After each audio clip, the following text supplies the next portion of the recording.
All right, guys, welcome back to Club Kayfabe. We are now joined. You may know him from his TikTok, and if you're in the New York area, from his John Breaks Bad News. Everybody, welcome John. Hello. Hello. Thanks for thanks for coming on today. I really do appreciate it. No problem. Yeah, I enjoy doing these kinds of shows, so it's fun for me. Yeah, we it's appreciate definitely that. definitely pretty cool. You're our first interview, so Oh wow. Okay. it's kind of cool. Yeah, Nice. yeah. Um, so for those that don't know and don't haven't really been privy to the information, you just recently started a forte into professional wrestling. Yes. Yeah, that was started later midway through the year last year. I started training, and now we're coming up to almost a year of training and getting ready. Okay. So tell me what that's like for people that have always wanted to become a professional wrestler.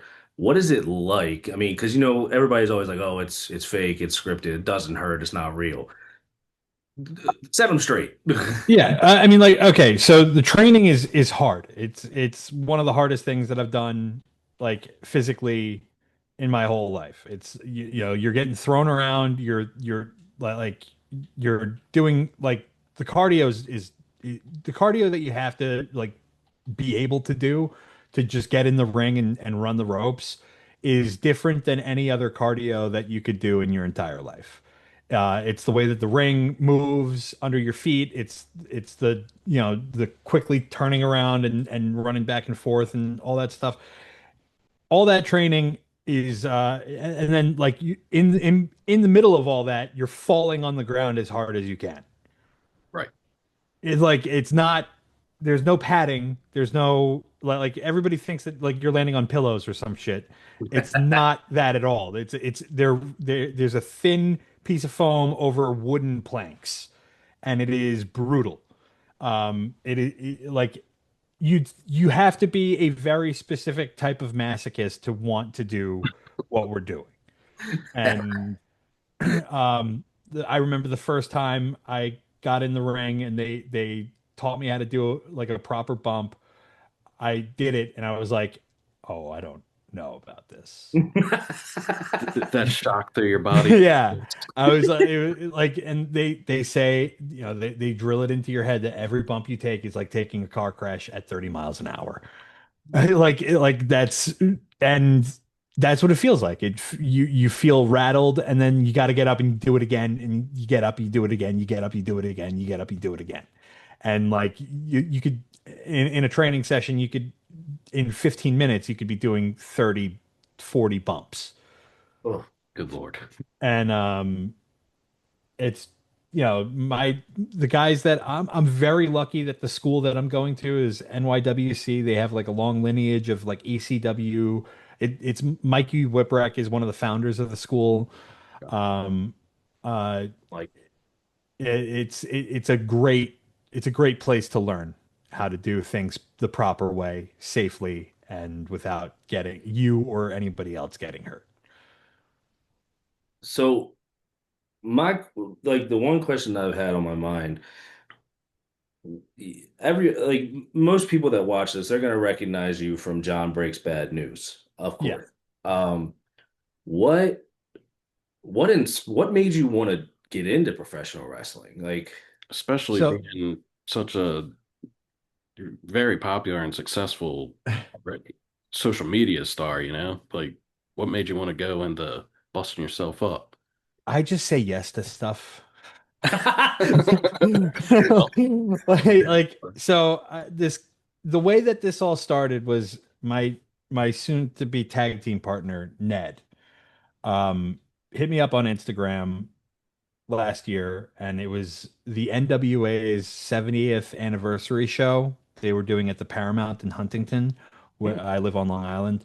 So they had this show at at this venue called the Paramount in Huntington, and he had extra tickets. He had somebody that he like was trained by previously years and years ago is now in NWA.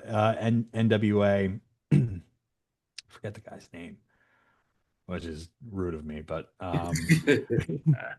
I um he had tickets through that guy. So they wanted to it's a televised event. It's on Roku TV, so they want to fill out the room a little bit. So I he asked me if I wanted to come and if I knew anybody that would want to go. So I invited a bunch of people and we went down and before that he was like I have a I you know like hey man, I have this wrestling match coming up. Do you mind helping me with a promo? I was like, yeah, absolutely. I've always loved wrestling since I was a kid, and um, to even like have like a small part in it was like, okay, I like that's a bucket list thing that I could check off. I did some wrestling stuff, and so he was like, we do the promo against his opponents, where I call them and I break the bad news that Ned is going to kick their ass, and like get ready, you better be ready for it. And me and him start talking a little bit, and he's like telling me how he's training and he's going to NYWC, and I'm like, oh yeah, well where is that? And he tells me about it, and I'm like now the wheels are turning in my head a little bit, and I'm like, that's like not far from where I live, and like I'm not really doing anything outside of the John Breaks Bad News stuff and like my regular day-to-day life, and like I don't know. I've always wanted to do it. I've always wanted to know what it was like to be in a ring. So he's like, well, why don't you come down? Like, why don't at the show, at the NWA show, I'll introduce because the owner of the school is going to be there. I'll introduce you to him. He's actually a big fan. And I was like, shit, okay.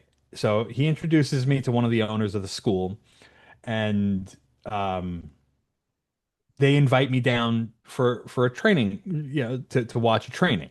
And I come down, and they're like, and like you know, going into it, like I did like a little bit of backyard wrestling when I was a kid, like everybody does, Yeah, you me know. definitely. So I'm like, okay, I like, I could dust, yeah, I could knock off the rust, and like I could do the stuff that I remember from, you know, when I was 14 years old. I'm 36 now. So I'm like, I don't know what I was thinking. So I get in there and I do the training with them, and um, it was like a shell shock. Like the stuff, like number one, taking a bump on anything other than a trampoline is like you hit the ground and you're like, oh shit, that's not a fucking trampoline. About hitting the ropes. Yeah, hitting the ropes. The first time I hit the ropes, I was like, "What the? Why are we doing that? What, like that hurts." Uh, and so like like I go through the training, and like I don't know, something about it just clicked with me, and I was like, I want to do this. So I started showing up every twice a week, every week to do trainings, and then what ended up happening was the guys that he had the match with, I ended up like shooting it out there like you know not that I'm like a big celebrity or anything, but I have a little bit of a name, and The following. what if I got involved in the match somehow? What if I come in to try to help Ned because he's my friend, and I take a bump, or like somebody hits me, I get knocked out, what something small, and they're like because the storyline in for the federation that he's wrestling for is SWA, and the storyline that they're in the middle of right now is there's this faction FAFO, fuck around and find out, that that is kind of running roughshod over the entire federation. Um, the guy who was the promoter and like the owner of the federation, he got it stolen from him by this guy Double A, and Double A like backstabbed him and took it over, and he's the leader of FAFO, and he has these four guys: Pancakes, Chris Roan, the Ring Queen Camacho. He's the Mm. Ring King, but I call him the Ring Queen, Well, and this guy Big Ox. Uh, so we, I show up to the show, and I'm mouthing off a little bit to these guys who are complete assholes, and I guess I went a little too hard because the one guy, Pancakes, decided that he was going to shove me. I'm like sitting right next to my kids. So he shoves me over the barricade, and I'm sitting right next to my kids. You can't touch me in front of my kids. I'm Right. gonna kick your ass. So I swing at him, and he got out of the way, and I was like, I'm not okay with that. So I want to fight that guy. And so after the show's over, I talked to a few people that are higher up in SWA, and the next event, it was a Halloween show, and uh I was able to get Ned a match with the guy Pancakes with me as his manager. Nice. So I'm at that show. I'm like I'm dead set on getting my my win. I'm dead set on fucking over Pancakes and making him lose hell this. yeah. So we do that. It's a lot of fun. You come out, and we came out, and we were gonna do, originally it was just gonna be a contest, like a costume contest for the kids in the crowd. And we do this costume contest, and they come out before the match, and they come out and they steal all the candy like a bunch of assholes. And they're like, we're not, this candy's coming with us. And we're like, okay, well, how about this? If we win the match, you give us back the candy, you let us do the contest. If you lose the match, then if we lose the match, then you guys can keep the candy, whatever. So we have the match, and I had a cane with me, like a walking stick, and the ref just was checking on Ned for a second, and I just fucking cracked Pancakes right in the skull as hard as I could with it. And so we've been, like they're not happy with us. Those guys, they wanna hurt us. So now where we're at is the last show that we had. Um, I streamed it on my channel. I did a stream, and the big guy, Big Ox, calls us out to the ring, and we were doing me and Ned are doing commentary for the show, and they start say they know that we're there and we're doing commentary, and they start calling us out to the ring, and next thing I know, we're being held down while Christopher Roan's dumping a bunch of thumbtacks in the ring, and then I ended up getting choke slammed into a pile of thumbtacks again in front of my fucking family. You can't let that slide, buddy. No. So now we have a thumbtack match on June 12th. June Oh, 12th, Uh, where's that at? that's going to be at the NYWC Sportatorium. I've been training for almost a year now. I think I'm ready, and we're going to be, I'm going to try to kill these guys. absolutely. Yeah. What's during your year of training, what's the most important thing you think you've learned? Um, hmm. I think um, I think the most important thing that I've learned is like how to protect myself in the ring, and how to communicate with people that like I'm not comfortable doing something, or yeah, I'll do it. And that's really like the most important thing, is like knowing where your level is of, well, like, and like I came into it thinking I was gonna be great at it, and like I knew all this stuff from my backyarding days, and I got humbled so quickly, and now I know like, okay, this is where I'm at. I can do stuff, but I can't do everything. I'm not a guy that's going to be flying over the top rope or anything like that. Um, but I'll punch you in the fucking face. Sometimes that's what gets it done. Yeah. Yeah. So I want to circle back to the thumbtacks. Yeah. As a fellow backyard wrestling veteran, um, I have, and not getting paid or anything, just doing it for maybe five people, two of them, which were my parents. Um, so I've been put through like legit barbed wire. I've been put through like homemade breakaway tables that were just plywood that we cut just a little bit. Yeah. Um, I've never been put through thumbtacks. Explain to me the level, like where do you rate that on the pain scale? It was like um the initial shock of it was like one of the most intense things that I've ever experienced in my entire life. It was like I was just laying there and I'm like I could feel like just dozens of little pinpricks in my back. And the worst part was going in the back and getting them all taken out. I was gonna ask if that Yeah, that because Ned was crying. He was so upset that had happened to me. He was crying, so the tears were on his fingers, and the Ah, salt from his tears were getting in the wounds, ah. ow. and it was agony. Like, dude, hold your emotions while you do this. Yeah, Settle down.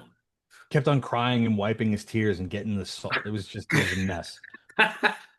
Oh man. So you said you obviously said you've been a wrestling fan for a very long time.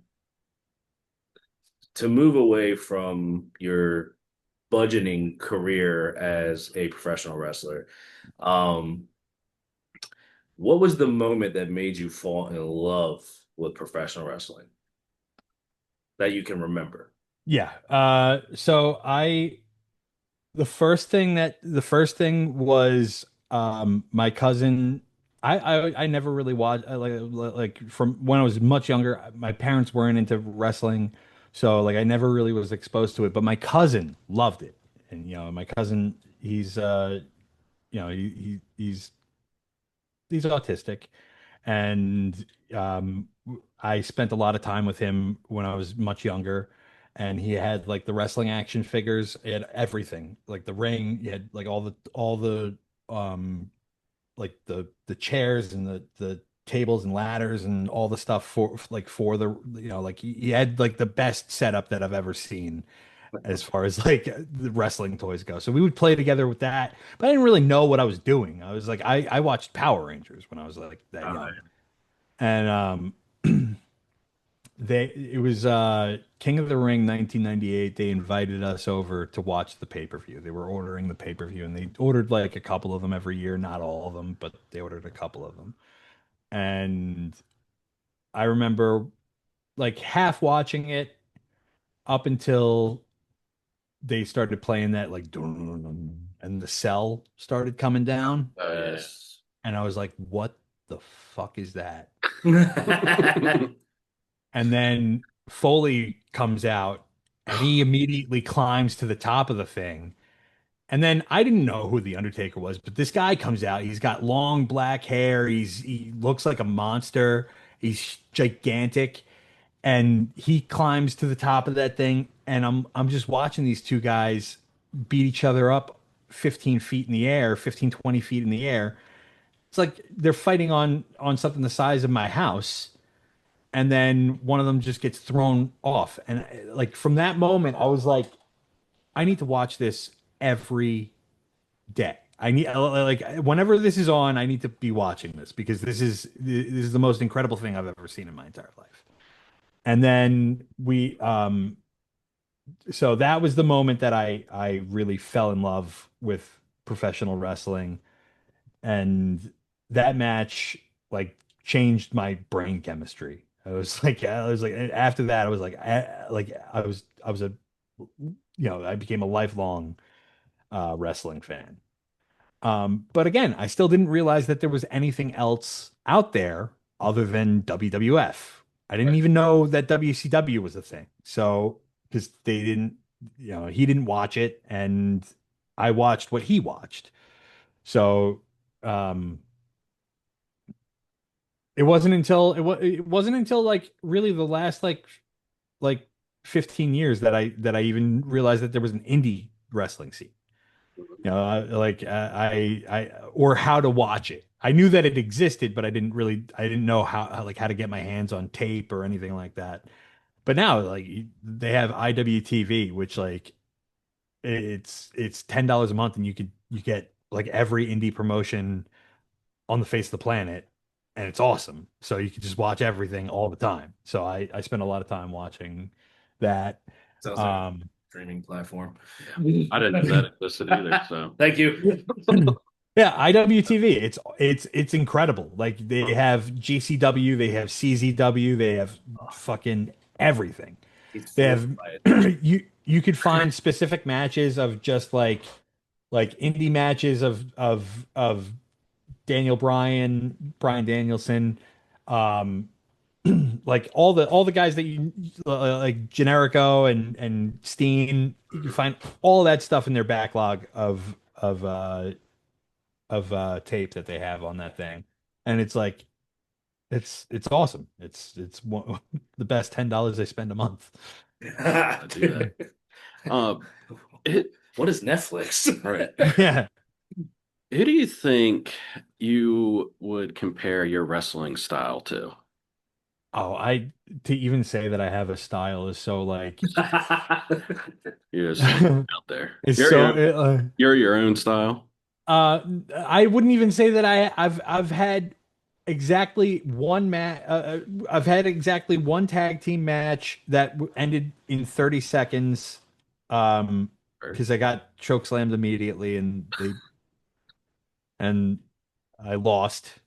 And then I've been in two battle royals. Okay. So I to say that I even have a style is like giving myself way too much credit. I would love to say Who that would you like like to of maybe not directly imitate, but like I would say Foley. Foley? Yeah, I can like see the that. person that I'm modeling like a lot of what I can do off of and like what I want to do is Foley. Like that elbow drop that he used to do off the apron onto the Oh, floor beautiful elbow. looks so fucking evil and painful. I can't wait to try it. Like the one he gave to Randy off the stage Yeah, when he had the tack stuck in him still. yeah, Yeah, that was brutal. Foley was an animal. yeah, Hey, he's a wild man. He does whatever he wanted to. So, you said something about taking bumps earlier, and a lot of professional wrestlers, a lot of the boys, I'll say, and some of the girls, they say they have a bump card where you yeah, have a limited amount of bumps that you take in your lifetime. yeah. How many bumps do you think is going to be on your bump card? I have no fucking clue. Infinity. I'm I'm 36 years old, so I'm not. I've gotten into this late in the game. I don't expect. I like. I'm doing this. I'm doing this because I want to say that I've done it. Like I'm not. I don't have any aspirations of like making it to the WWE. I don't have any aspirations of like AEW or anything like that. I'm here for the ride. I'm enjoying the journey. That's what I'm doing. Um, June 12th is the first time that I'm going to be in like a real competition, a real match. That might be the last one. I don't know. I have no idea. I have no idea if I finish that and the bug is like I no longer have the bug and like I can say that I've done it. That might be the end of it. I don't think so. Um, I think I think I want I would love to do this like for for as long as as my body can take it, I would like to do it. But people that have watched me for a while know that like I was a much heavier person a couple of years ago. I've No, so lost you're a lot of yeah, I've looking lost a great. lot of weight. Um, this has accelerated that like an insane amount.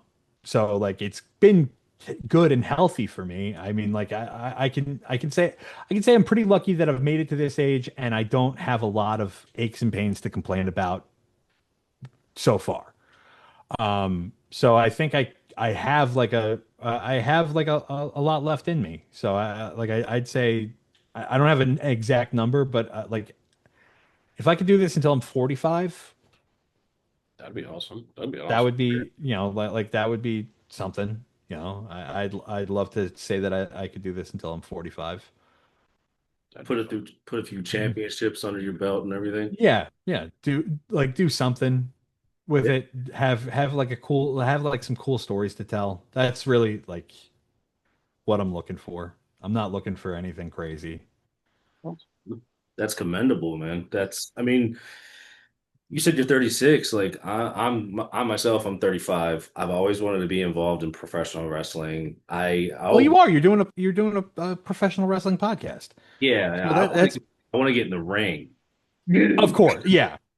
Everybody wants to get in the Yeah, ring. I would. So you guys are in Maryland, right? Mm. Yeah, We got MCW. we got a Do you couple. have any? Do Yeah. you know any schools around you? Oh yeah, Yeah, there's a ton. Go to the. MCW's are a big one down here. That's where like Jay Lethal came from, Ellsworth. Um, Jamaica Mickey James Carr, was Mickey there. James, Leo Rush, like all these people came out of that school. So what's stopping you? Just go take the class. Money. Yeah, yeah. Okay. Yeah, that's one thing. Yeah, But you got to like look. Um, I'd love to say like just like just get more money. no, Rob a no, I'm bank. saying like sacrifice like I don't know like you got like I don't know I don't want to say like you could definitely do it because like I don't know what your financial situations are, but you got to try. You got to tr you can't leave anything on the table. You're gonna die one day, Yeah, Yeah. and you're gonna leave that on the table, and you're not gonna know what it'll ever have been like to do it. yeah. I think you And found a new niche. Like John breaks bad news. Now you John John gives gives great advice. news. yeah. No, Uh, what's his name? Which one? 3LW. Oh, Ricardo Rodriguez. Jesus. Yeah, Jesus. The guy who was Alberto Del Rio's ring announcer. yeah, yeah. He has a wrestling promotion called Three Legacies Wrestling up in PA. We met him and we went to the school. He came out and talked to us for a little bit. It kind of fell through because I was rehabbing a shoulder. yeah, and I was in between jobs at the time, but now like I have a career, his shoulders healed up, we have time. So we've been in contact with people, and obviously we're in the same boat. We don't have any aspirations to make it to WWE, AEW. Like I No, just just want to take it, huh? have a couple matches and take a few bumps. Yeah. Right. I would just like to have my fiance come and just watch me do something stupid. I mean, Yeah, he does every day, but Right. yeah, exactly. No, that's pretty much like that's all. Anybody number one, there's so few spots at the top of the mountain. yeah, There's so few spots in WWE. There's so few spots in AEW. Even MLW, NWA, like all those like top promotions that are televised, TNA, there's so few spots.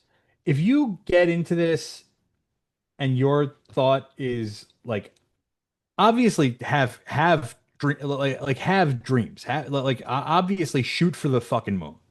Right. Don't say no to anything. Say what like do whatever you can to get to where you want to go. But if you in your heart of hearts are like doing this for any other reason other than you love it, and you want to like don't do it. Just don't do it. You don't need to do it. You don't need like you're like the chances of you making it to there are like are very slim. And if you're gonna feel unfulfilled unless you make it there like then you're doing this for the wrong reasons. Yeah, I think that's kind of good advice. I feel Um, like inspired, dude. Like I'm about to this, move to New York. yeah, this man, like I've watched your TikTok for years, and when he told me, like, hey, I got this interview with, John Breaks Bad News, I was like, no, no fucking way. I honestly, I thought it was fake, and I was like, I did a little bit more research, and I was like, wait a second. I was like, holy shit! Like, all right, get him on. Yeah, and yeah, he told me he locked it I in, and I was was like, what? I was super excited to see that you were getting into wrestling. I like seeing, Yeah, yeah, wrestling being spread and, current landscape now, like just everybody loves wrestling. It's a big, big, big thing yeah. again. It's huge now. I it's like cool to like wrestling again. Yep. I don't feel like such a nerd. and and the fun thing about it is like like all the indie shows that I've been to since starting this journey um have been like packed houses. Hmm.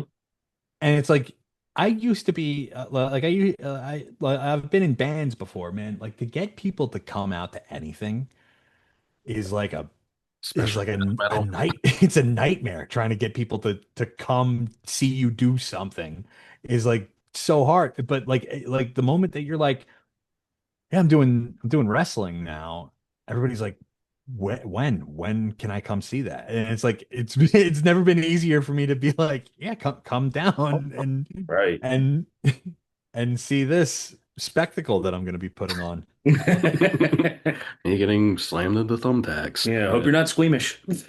Oh, geez. Are those from the actual event No, these are or you're just training? I bought these. I just went to Staples. Give me one second. I want to show you guys something. All right. I love that. The little poster back there. Oh yeah. Let's do it. This little unicorn. Looks like someone drew that unicorn. Is that Charlie the unicorn?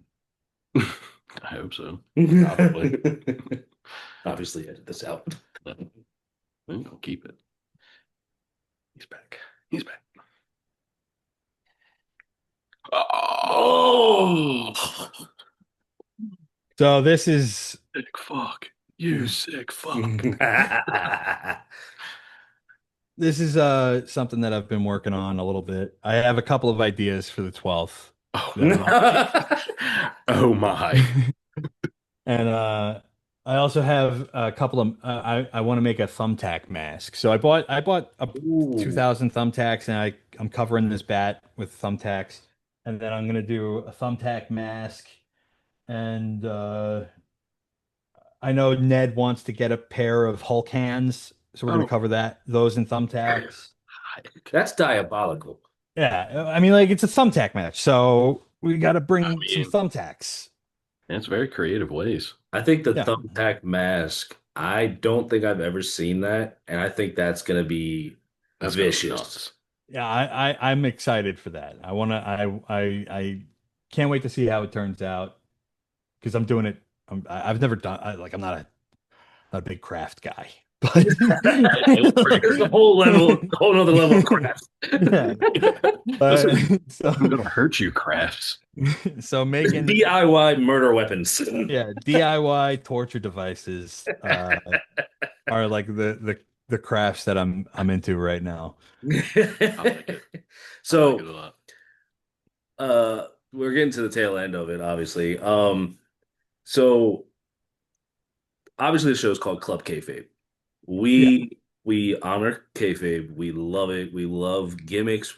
Just the heart of wrestling, I believe, is kayfabe. Taker held on to kayfabe all the way until he retired. Um, Speaking of gimmicks, what what would you say is your gimmick, or are you putting more of yourself into it, or just creating a character?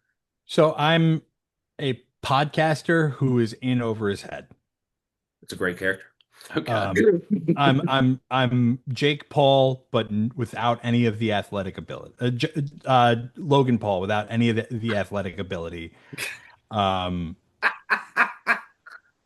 and I'm here, I just that the story that I want to tell is that I just said yes to stuff. That's like That's kind of a neat. the, the ethos that I live by is like you should say yes, like to everything aside from can I put this gun in your mouth? Like like if somebody's offering you something, like an opportunity to try something new, or like why would you say you don't get to live forever? Why would you say fucking no to anything? You're gonna die. If it's something within your capability of doing, and like you can, and like you have the opportunity, just fucking do it. Right. Like like and I know, look, I'm somebody that's dealt with like some mental issues myself, and like I get it. Like sometimes it's fucking hard to get out of bed, but like the thing that keeps me going is the fact that like I'm really lucky too. I got really fucking lucky with like I yeah like I threw shit at walls for years, like trying to be like in entertainment, and then the John Breaks Bad News thing happened. But that also is because I continued to throw shit at walls. Yeah. You know, like I tried everything to to do what I wanted to do, and one thing finally worked. And that's why I tell I tell everybody, like, do a fucking podcast with your friends. Like number one, you're just gonna have fun conversations that like everybody has pictures and shit, right? Like, yeah, pictures are great, but like, wouldn't you like I we did a podcast years ago, with like our best friend, like like a group of my best friends and uh my fiance, and I now have like recordings of conversations that like if one of these fuckers dies, at least I got that. Yeah. You Yeah. know, that's like do things not because you think it's gonna work, but because you like doing it, and just do everything that you possibly can. Like don't waste any motion. Um, I don't know. I'm just All Yep. right. That was beautiful, man. Beautiful. I was about to tear up. Yeah. So yeah, just touching on it real quick because we both kind of dealt with mental problems ourselves, or issues, I guess you want to call them. How's wrestling really helped you with keeping your mental straight and keeping you out of funks? um so like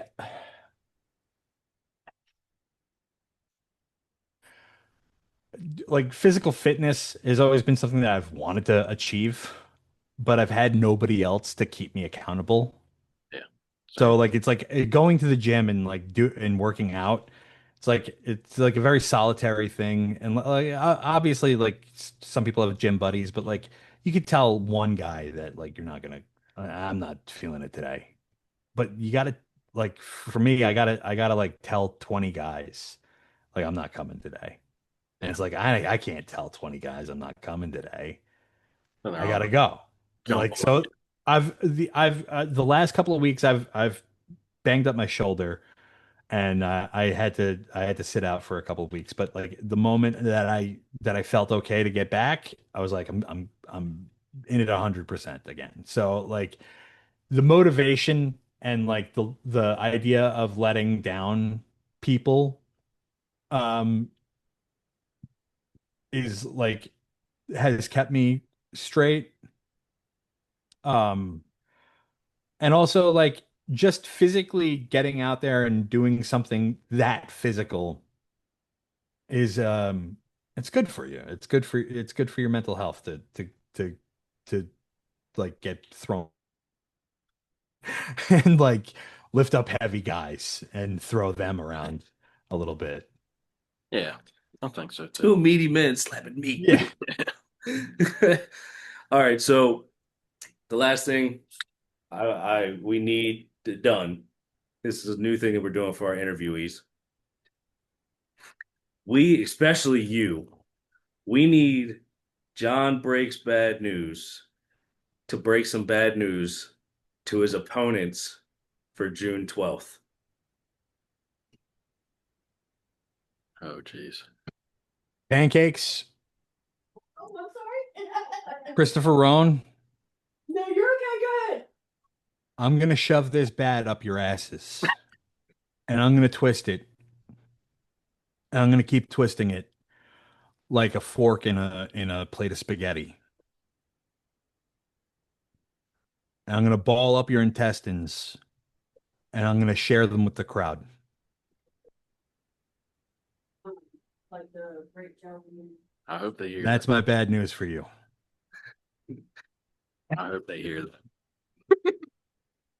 All right, everybody, that was John from John Breaks Bad News. This was Club Kayfabe, the only wrestling show that really fucking matters. Thank you, John. Thank This you. was a great interview, and I can't wait till June 12th. I can't wait to see the clips, any of it. I'm I'm hoping excited. that the whole match. I'm hoping to get the whole match on. I'm super excited for it, bud. Yeah, And I'm really excited for it too. thank you for the insightful and inspirational quotes and just talks that only John Briggs Bad News can give somebody.